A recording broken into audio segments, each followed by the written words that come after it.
Friends, இது வரைக்கும் சேனலை சப்ஸ்கிரைப் பண்ணாதவங்க சப்ஸ்கிரைப் பண்ணிக்கோங்க.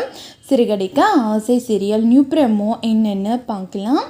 முத்து வந்துட்டு ரொம்பவே கோவமாக இருக்காங்க. ஸ்ருதியோட அம்மா வந்து சொல்கிறாங்க, என்னோட ஹஸ்பண்ட் வந்துட்டு பிளாங்க் செக் கொடுத்துருக்காரு.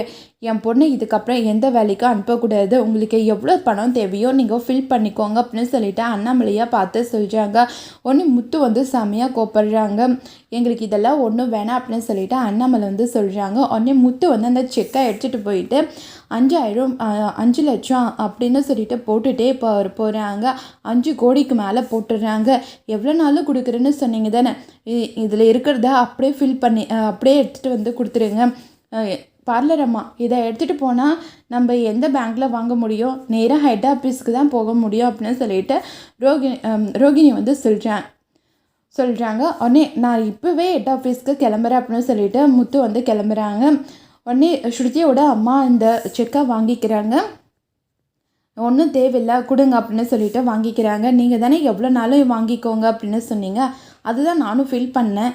ஏன் இப்போது உங்களால் இந்த பணத்தை கொடுக்க முடியாதா அப்படின்னு சொல்லிட்டு முத்தை வந்து கேட்குறாங்க. ஸ்ருதியோட அம்மா எதுவுமே சொல்ல முடியாமல் அமைதியாக அங்கேருந்து கிளம்பி போகிறாங்க.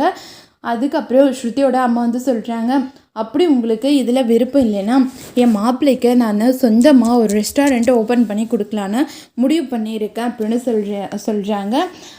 இது வேணும்னா நல்லதாக இருக்கே, இது வேணும்னா செய்யலாம் அப்படின்னு சொல்லிட்டு விஜயா வந்து சொல்கிறாங்க. அதெல்லாம் எங்களோட விருப்பம் கிடையாது. உங்கள் பொண்ணாச்சு மாப்பிள்ளையாச்சு, அவங்க என்ன சொல்கிறாங்களோ அதைப்படி நீங்கள் செஞ்சுக்கோங்க அப்படின்னு சொல்லிட்டு அண்ணாமலை வந்து சொல்கிறாங்க. அப்பா அதுக்கெல்லாம் ஒத்துக்காதீங்க. இதே மாதிரி அவங்க செஞ்சு தம்பியை இங்கேருந்து பிரித்து கூட்டிகிட்டு போயிடுவாங்க. வீட்டோட மாப்பிள்ளையாக வச்சுப்பாங்க. அப்படி இல்லைன்னா இங்கேருந்து கூட்டிகிட்டு போய் நிரந்தரமாக அவங்களே செட்டில் பண்ணிக்குவாங்க. நான் ரவியே இந்த பக்கமே வரவிடாத மாதிரி பண்ணிடுவாங்க. அதனால தான் சொல்கிறேன், அவங்க பேச்செல்லாம் நீங்கள் நம்பாதீங்க அப்படின்னு சொல்கிறாங்க. அவங்களுக்கு என்ன விருப்பமோ அது செய்யட்டும் விடுடா அப்படின்னு சொல்லிட்டு அண்ணாமலை வந்து சொல்கிறாங்க. என் தம்பி கண்டிப்பாக இதுக்கு ஒத்துக்கவே மாட்டான் அப்படின்னு சொல்லிட்டு முத்து வந்து சொல்கிறாங்க. அண்ணாமலை வந்து செம்மையாக டென்ஷன் ஆகுறாங்க. ஸ்ருதியோட அம்மா பேசுகிறதெல்லாம் கேட்ட உடனே ஸ்ருதியோட அம்மாவும் செம கோத்தோட அங்கேருந்து கிளம்புறாங்க.